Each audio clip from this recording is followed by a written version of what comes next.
Argentina volvieron a aumentar los casos, 5.939 contagios y 120 muertos en 24 horas. Y ya estamos con Gabriela Nadia Hensink, infectóloga. Nadia, muy buen día. Hola, ¿qué tal? Buen día, ¿cómo están? Muy bien, Nadia, un poco preocupados por la cantidad de víctimas fatales. Desde el fin de semana fue aumentando un poquito. La tasa de letalidad, ¿cómo está hoy en Argentina?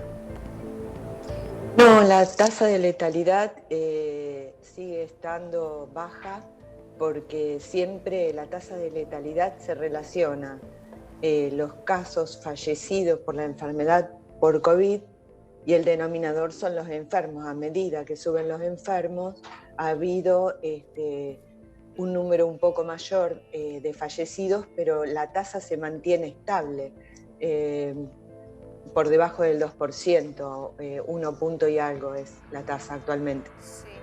Gabriela, ¿y qué es lo que pasa en las provincias de Argentina? Por supuesto que la concentración sigue estando en AMBA, pero ¿qué es lo que pasa teniendo en cuenta que ayer, por ejemplo, solo Catamarca y Tucumán no registraron casos? El resto de las provincias vuelven a registrar casos y algunas como Jujuy, como Chaco, llaman un poco la atención y alarman. Es lo esperable.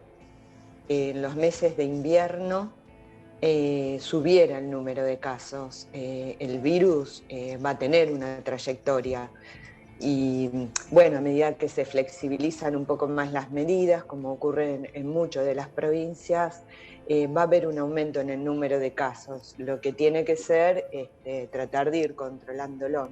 Sí. ¿Gustavo? Estamos cerca del pico, dijo el presidente. Siempre, digamos, se va extendiendo un poco más, digamos, el tema, ¿no? En el tiempo, el tema del pico.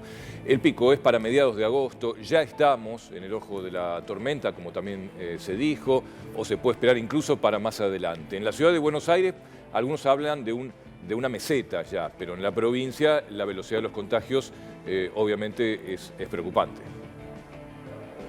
Sí, es verdad, es muy difícil saber exactamente cuándo es el pico de un proceso, pero se supone que en estos meses de invierno son las semanas epidemiológicas en las que en general los virus de tipo respiratorio tienen su pico.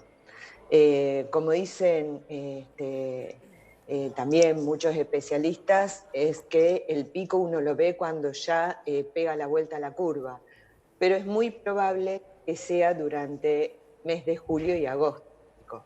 Es muy probable. Hay provincias donde hay un mayor número de casos, hay mayor flexibilización, hay mayor movimiento y puede ser que estén en este momento aumentando el número de casos. Pero todos los picos los vamos a ver una vez que peguemos la vuelta y veamos que empieza a disminuir. Ahí vamos a poder definir, ese fue el pico de la enfermedad. Es medio retrospectivo. ¿Leo? No, boludo. Sí, recién hablabas de algunas provincias del interior, ¿no? Hacías referencias a algunas provincias del interior. En algunas provincias, en 3, más específicamente, vuelven las clases de manera presencial, 2 veces a la semana. Digo, ¿cómo ves eso y qué incidencia puede tener el aumento de casos? Bueno, las clases se pueden ir definiendo en algunas provincias donde haya una baja circulación y bajo número de casos.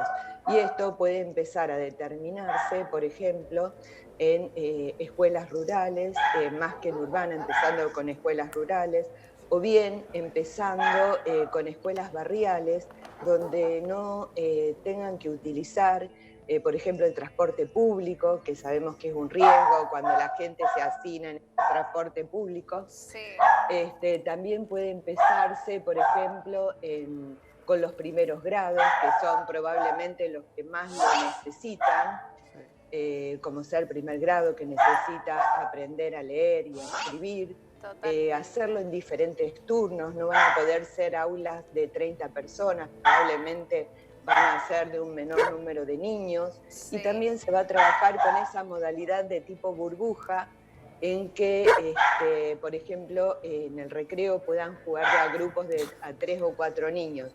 porque de esta Perfecto. manera va a ser más fácil detectar cuando hay un caso.